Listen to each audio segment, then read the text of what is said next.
मेरा नाम अंजू है और मेरा ताल्लुक फैजाबाद से है। फैजाबाद में मैं अपने सौतेले बाप के साथ रहती थी। मेरे पापा का देहांत मेरे बचपन में ही हो गया था, जब मैं सिर्फ 5 साल की थी। पापा के देहांत के बाद मेरे मम्मी के ससुराल वालों ने इन्हें घर से निकाल दिया, क्योंकि वो मेरा और मेरी माँ का बोझ उठाने के लिए तैयार नहीं थे। इसलिए मम्मी मुझे लेकर नानी के घर आ गई। नानी के घर भी मेरे नाना का तो देहांत हो गया था, जबकि मेरे एक ही मामा थे और वो भी मेरा और मेरी माँ का बोझ उठाने के लिए तैयार नहीं थे। उन्होंने कुछ वक्त तक तो हमें अपने घर में रखा, जब तक मेरी माँ शोक में डूबी हुई थी, और फिर उसके बाद उन्होंने फैसला कर लिया कि वह मेरी मम्मी की दूसरी शादी करवा देंगे। मम्मी दूसरी शादी के लिए तैयार नहीं थी, लेकिन मेरे मामा ने भी हमें अपने घर में रखने से साफ इनकार कर दिया। मेरी नानी ने मम्मी को समझाया कि ऐसे हालात में दूसरी शादी ही हल है, और मेरी मम्मी दूसरी शादी के लिए राजी हो जाएं। इस घर में रहते हुए भी हमारी जिंदगी आसान नहीं थी। मेरी मामी मेरी मम्मी से सारे घर का काम करवाती, इसके बावजूद भी वो हम लोगों से खुश नहीं थी और हमारा वजूद उन्हें इस घर में बर्दाश्त नहीं था।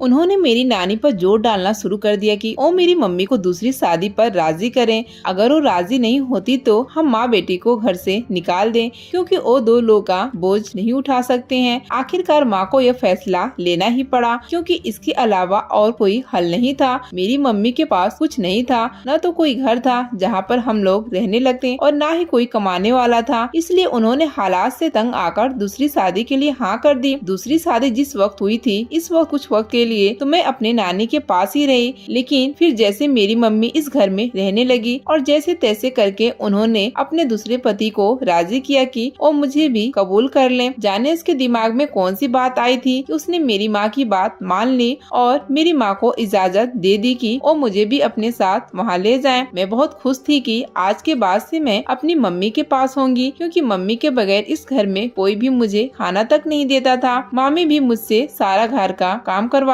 थी और उसके बाद मुझे मारती भी थी। मैं यहाँ बिल्कुल भी नहीं रहना चाहती थी, इसलिए जब मम्मी मुझे लेने आई तो मैं बहुत खुश थी। मम्मी के साथ मैं इस घर में चली गई। मेरी मम्मी वहाँ पर भी सारा दिन घर के काम करती और इसके बाद उनसे फ्री होकर मम्मी मशीन पर कपड़े सीने के लिए बैठ जाती, क्योंकि मेरा सौतेला बाप इसने भी हमारी जिम्मेदारी नहीं उठाई थी। वो सारा दिन और सारी रात घर से बाहर रहता। मेरी मम्मी सिलाई करके जो पैसा जमा करती थी उससे हमारा गुजारा होता था, या फिर लोग हमारी मदद करते थे। हम माँ बेटी भी इसी तरह से अपना गुजारा करती आ रही थी। मेरा बाप जब घर आता तो नशा करके आता और मेरी माँ पर हाथ उठाता था। मेरी मम्मी की दूसरी शादी जिस आदमी से हुई थी वह एक नशेड़ी इंसान था और इसके साथ जुआरी भी था। पहले तो वह घर में कदम ही बहुत कम रखता था और जब कभी घर में आता तो मेरी माँ के पास जो भी थोड़े बहुत पैसे होते वो उनसे छीन कर ले जाता। माँ ने अपना जेवर मेरे लिए संभाल कर रखा था, जो मेरी नानी ने उनकी शादी के वक्त उन्हें दिया था।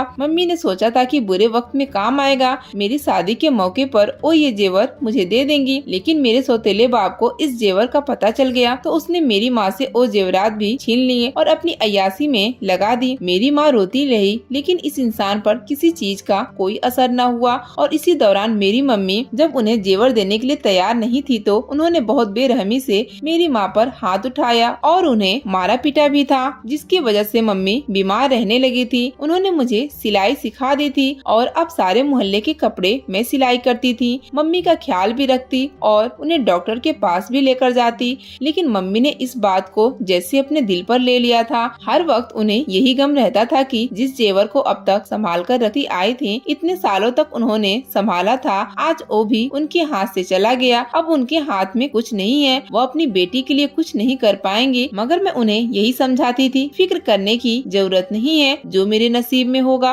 वो मुझे मिल जाएगा। मम्मी इस तरह से परेशान न हुआ करें। लेकिन मम्मी हर वक्त इसी तरह से सोचती रहती और हर वक्त रोती रहती थी। इसी दुख ने मेरी माँ को जीने न दिया और मेरी मम्मी का देहांत हो गया। मम्मी के देहांत के बाद तो मैं पूरी तरह घर पर अकेली हो गई थी।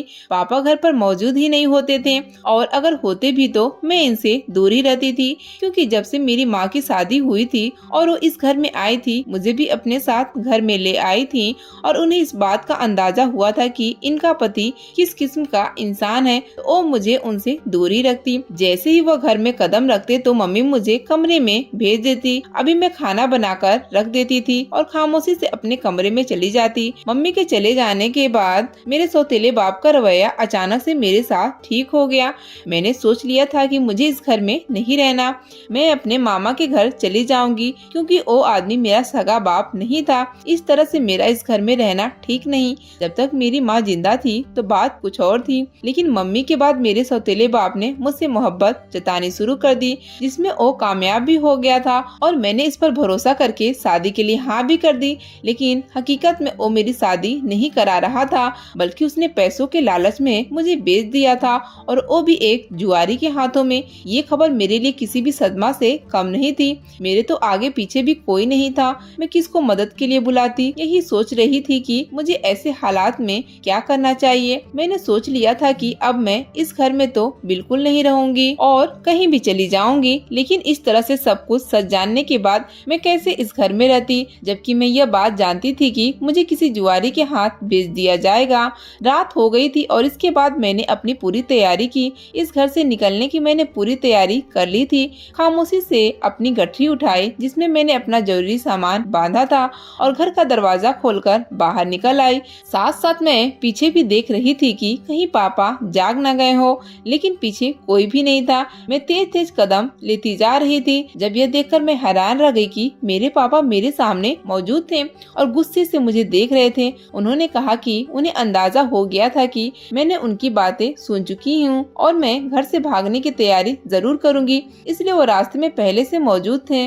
जबरदस्ती उन्होंने मेरा हाथ पकड़ा और घसीटते हुए मुझे घर के अंदर ले आए। मैंने उनकी बहुत मिन्नतें की कि वो मेरे साथ ये सब कुछ न करे, लेकिन उन्होंने मेरी एक न सुनी। मुझे कमरे में बंद कर दिया और ये कहा कि पहले जो वो हफ्ते के बाद मुझे उस आदमी के हवाले करने वाले थे, लेकिन अब वो देर नहीं करेंगे और मुझे कल ही सुबह होते ही उसके हवाले कर देंगे। इसके बाद वह खुद ही मुझे सीधा कर लेगा। मैंने अपने सौतेले बाप की बहुत मिन्नत की, लेकिन उसने मेरी किसी बात पर ध्यान न दिया और मेरी कोई बात न सुनी। अगले ही दिन मेरे सौतेले बाप की उम्र का एक आदमी हमारे घर आया, जिसके होलिये से ही मुझे कोई जुआरी जैसा इंसान लगता था। मेरे पापा के हाथ में एक बड़ा सा पैकेट पकड़ाया जिसमें काफी सारे नोट थे और इसके बाद उसने मेरे पापा से ये कहा कि अब वो मुझे उसके हवाले कर दे।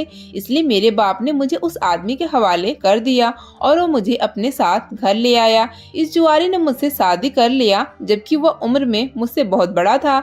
मैंने भी शादी कर लेना बेहतर समझा। वैसे भी तो मेरे पापा ने इसके हाथों मुझे बेच दिया था। मैं तो इसकी मलकियत थी और मुझे वैसे भी अपने साथ रख सकता था, लेकिन मैं इस तरह से ही उसके साथ रहने के लिए तैयार नहीं थी। इसलिए मैंने यही बेहतर समझा और खामोशी से उससे शादी कर लिया। इसके बाद मैं उसके साथ उसके घर में रहने लगी, जबकि उसके घर में उसका एक जवान बेटा भी मौजूद था जो देखने में बहुत ही हसीन और खूबसूरत नौजवान था। मेरे पति ने मुझे अपने बेटे से सख्ती से दूर रहने को कहा। मैं भी उसे दूर ही रहती थी, लेकिन मुझे ऐसा लगता था कि जैसे वो मुझे कुछ बताना चाहता है, मुझसे कोई बात करना चाहता है, लेकिन मैंने कभी भी उसकी किसी बात को सुनने की कोशिश नहीं की। एक दिन मैं उसको खाना देने के लिए गई। जब इसने मुझे कुछ कहना चाहा और मुझे कुछ कहने ही वाला था कि ऊपर से मेरा पति घर में आ गया। जब उसने देखा कि मैं उसके बेटे के पास खड़ी हूँ और उसकी बातें सुन रही हूँ, तो उसे गुस्सा आ गया और मुझे बालों से पकड़कर कमरे में लेकर जाने लगा। जबकि इस तरह के रवैये पर उसके बेटे ने आगे बढ़कर अपने बाप को रोकने की कोशिश भी की, लेकिन उसने एक हाथ से उसे पीछे धक्का दे दिया और वो खामोश होकर खड़ा हो गया। मेरा पति उसी तरह से बालों से पकड़कर मुझे कमरे में ले आया और उसने इस रात मुझे बहुत मारा। जगह जगह जख्मों के निशान थे और उसने मुझसे ये कहा कि अगर आज के बाद उसने मुझे अपने बेटे के आसपास भी देखा तो वो मुझे जिंदा इस कमरे में दफन कर देगा। मैं उसकी बातों से बहुत ज्यादा डर गई थी। मुझे मारकर वो कमरे से बाहर निकल गया, जबकि मैं पूरी रात कमरे में बैठकर रोती रही और अपने जख्मों पर मरहम लगाती रही। इस दिन के बाद से मेरे दिल में डर बैठ गया और मैंने कभी भी उसके बेटे के सामने न जाती। खाना बनाकर रख देती तो वो खुद ही खा लेता। मैंने कभी भी गलती से भी उसके सामने जाने की हिम्मत नहीं की थी, क्योंकि मैं जानती थी कि मेरा पति किसी भी वक्त अचानक घर आ जाएगा और अगर उसने मुझे दोबारा से अपने बेटे के साथ देख लिया तो वो मुझे अब की बार वाकई मुझे जान से मार देगा। जबकि उसका बेटा लगातार इसी कोशिश में रहता था। मुझे अंदाजा हो गया था कि वो मुझे कुछ बताना चाहता है, मगर मैं अपने पति के डर की वजह से उसकी कोई बात नहीं सुनती हूँ और मुझे यही कहता है कि मैं एक मर्तबा उसकी बात सुन लूं, लेकिन मैं उसे यह कह देती कि मुझे इसकी कोई बात नहीं सुननी और आज के बाद वो मुझे कुछ न कहे और मुझसे दूर रहे। जब भी वो मुझे कुछ बताने की कोशिश करता तो मैं अपने पति के डर की वजह से उसकी बात सुने बगैर ही अपने कमरे में जाकर बंद हो जाती और कमरे का दरवाजा ना खोलती। वक्त इसी तरह से गुजरता जा रहा था और मुझे इस घर में रहते हुए 1 महीना गुजर गया था। मेरा पति आए दिन रात को शराब पीकर घर आ जाता और नशे में धुत कमरे में आकर लेट जाता। कभी कभी वो नशे में मुझ पर भी हाथ उठा देता, लेकिन उसकी सारी जातियाँ बर्दाश्त कर रही थी क्योंकि इसके अलावा और कोई भी हल नहीं था। मेरे सौतेले बाप ने मुझे इस नर्क में फेंक दिया था जहाँ से मैं चाहकर भी नहीं निकल सकती थी। एक दिन इसी तरह से मेरा पति जब बाहर से घर वापस आया तो इसने कुछ ज्यादा ही नशा किया हुआ था।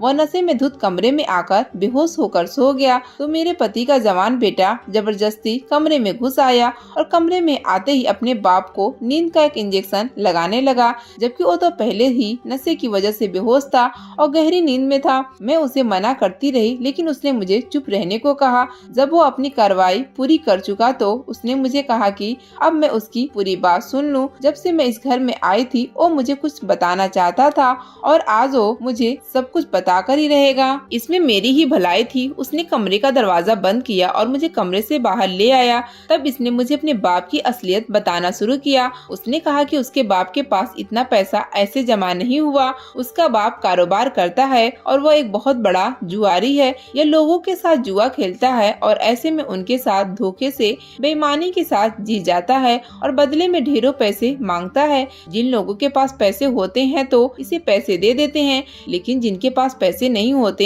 इनसे फिर इनकी कोई न कोई कीमती चीज मांग लेता है और अगर कुछ भी न हो तो इस तरह से उसकी बीवी या उसकी बेटी से शादी करके उसे घर ले आता है। कुछ दिनों तक उसे घर में रखता है और इसके बाद उसे आगे बेच देता है। और जैसा कि मैं दिखने में खूबसूरत थी तो इसने कहा कि इसका बाप मेरे साथ भी बहुत जल्द यही करने वाला है, क्योंकि मेरा सौतेला बाप भी एक जुआरी और नशेड़ी आदमी था। मेरे पति इसे अच्छी तरह से जानता था। यह भी जानता था कि उसकी सौतेली बेटी है जो कि देखने में बहुत खूबसूरत है, इसलिए उसने मेरे सौतेले बाप को पैसों का लालच दिया था और कम पैसों में मुझे उससे खरीद लिया। और अब मुझे 1 महीने तक उसने इस घर में रखा था क्योंकि वो मेरे यहाँ से भेजने की तैयारी कर रहा था। जैसे ही मुझे यहाँ से बेचने की तैयारी पूरी हो गई तो वो मुझे यहाँ से कहीं और भेज देगा, मुझे आगे भेज दिया जाएगा और इसके बाद जाने वहाँ पर मेरे साथ क्या कुछ होगा। मैं जो ये समझ रही थी कि यहाँ पर इज्जत के साथ बीवी बनकर अपनी पूरी जिंदगी गुजार लूंगी, वैसा कुछ नहीं होगा। और यही बात मुझे बताना चाहता था।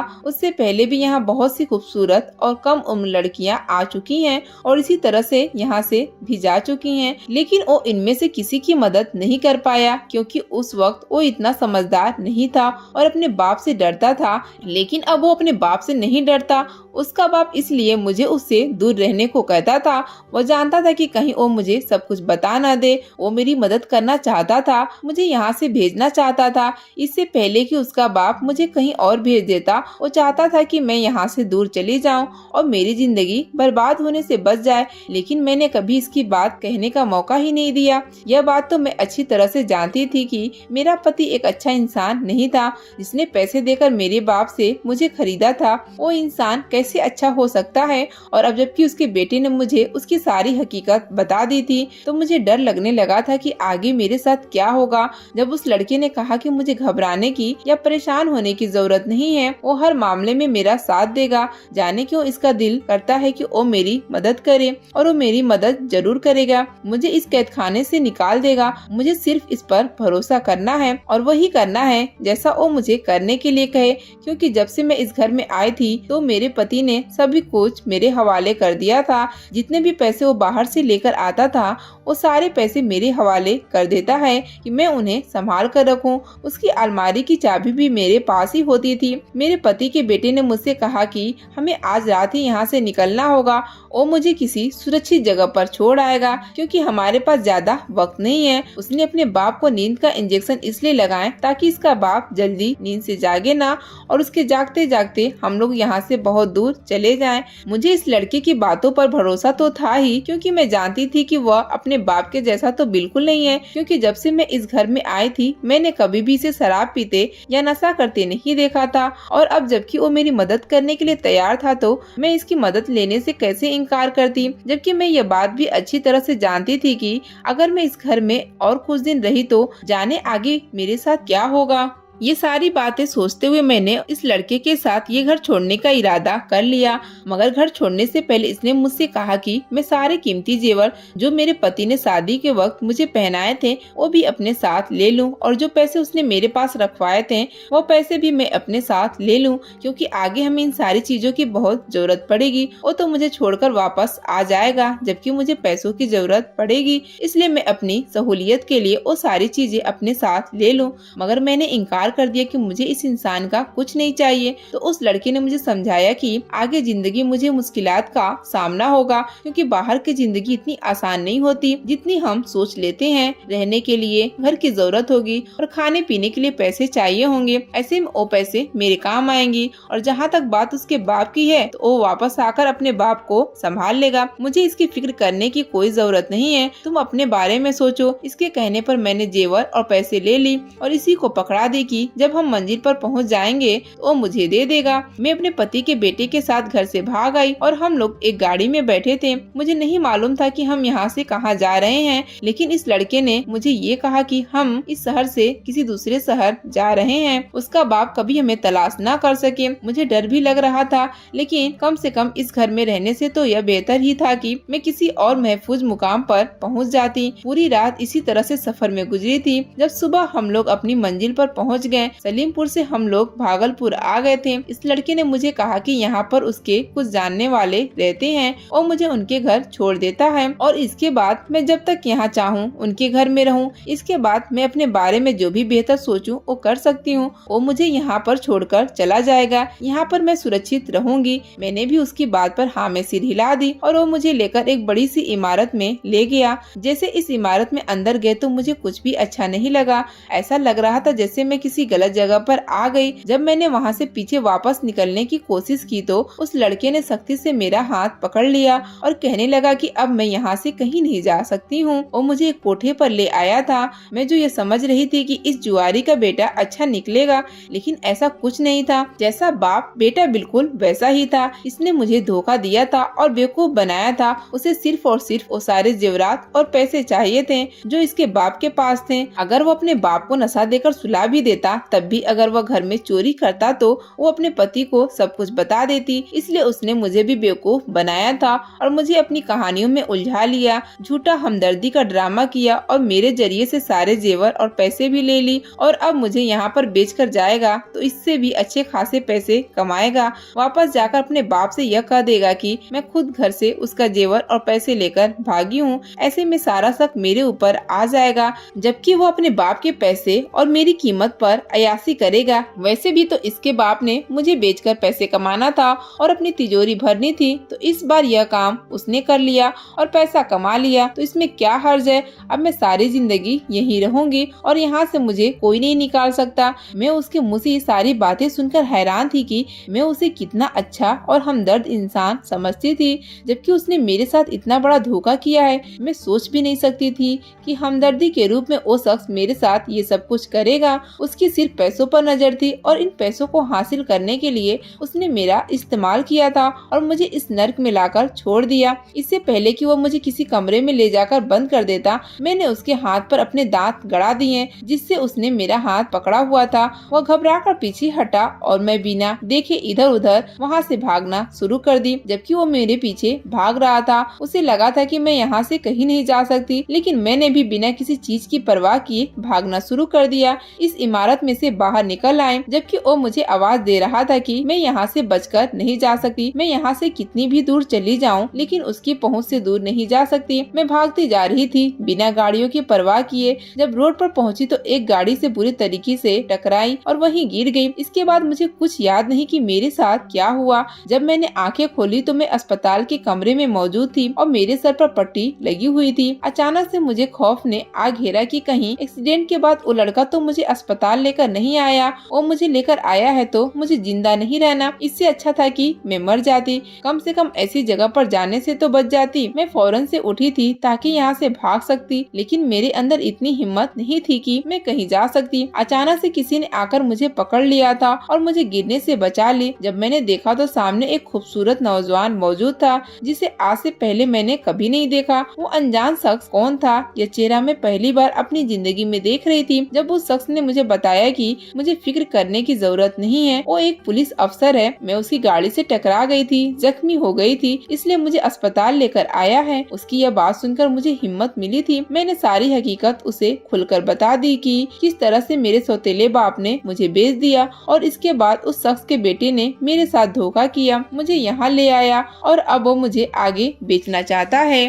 रोने लग गई थी और इसके आगे हाथ जोड़ने लगी कि वो मेरी मदद करे और मुझे इन लोगों से बचा ले। वह ये सारी बातें सुनकर हैरान था। इसने कहा कि शक तो इसे पहले ही था कि मेरे साथ कुछ न कुछ तो बुरा हुआ है, इसलिए वो अब तक यहीं मौजूद था ताकि मेरे होश में आने पर वो मुझसे सब कुछ पूछ सके। इसने मुझे हिम्मत दी कि मुझे डरने या घबराने की जरूरत नहीं है, अब मैं सुरक्षित जगह पर पहुंच गई हूं और मुझे कोई नुकसान नहीं पहुंचा सकता। 2 दिन इसी तरह से मैं अस्पताल में रही थी और इसके बाद वो मुझे अपने घर ले आया। मैंने उसे अपने सौतेले बाप और अपने पति के बारे में सब कुछ बता दिया था। इसके घर में नौकरों के और इसके अलावा और कोई भी नहीं था। मैं एक कमरे में अपना सारा वक्त गुजारती थी और नौकरानी मेरे काम वगैरह कर देती थी। मुझे इस घर में रहते हुए 15 दिन गुजर गए थे और मैं अब बिल्कुल ठीक थी। मेरे जख्म भर चुके थे। जब एक दिन इस अफसर ने आकर मुझे बताया कि मेरे पति को गिरफ्तार कर लिया गया है और इसके साथ ही इसके बेटे को भी। वो दोनों बाप बेटा बहुत बड़े जुआरी थे और लड़कियों को आगे बेचने का कारोबार करते थे। इसके साथ ही मेरे सौतेले बाप को भी पकड़ लिया गया क्योंकि मेरा बाप भी इन सब कामों में शामिल था।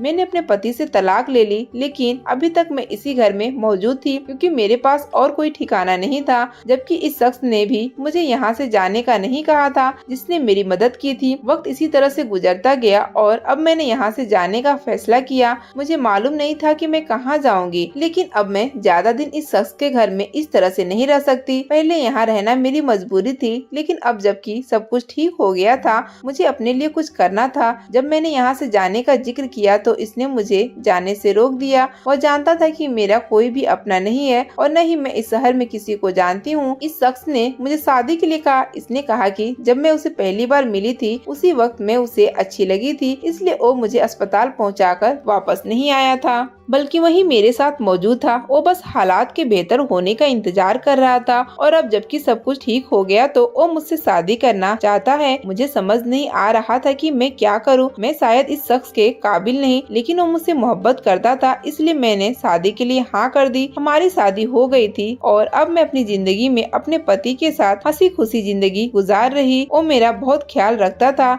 इसके साथ मेरी हिफाजत करना भी जानता था। मेरी जिंदगी में मुश्किलात आई थी, लेकिन वो खत्म हो गई थी। अगर जिंदगी में कुछ बुरा होता है तो इसका मतलब यह नहीं होता कि अच्छे दिन कभी नहीं आएंगे। अच्छे दिन भी आते हैं, लेकिन उनके लिए हमें इंतजार और सब्र करना पड़ता है। अगर आपको हमारी कहानी पसंद आ रही है तो वीडियो को लाइक कीजिए और ऐसी ही अच्छी कहानियाँ सुनने के लिए चैनल को सब्सक्राइब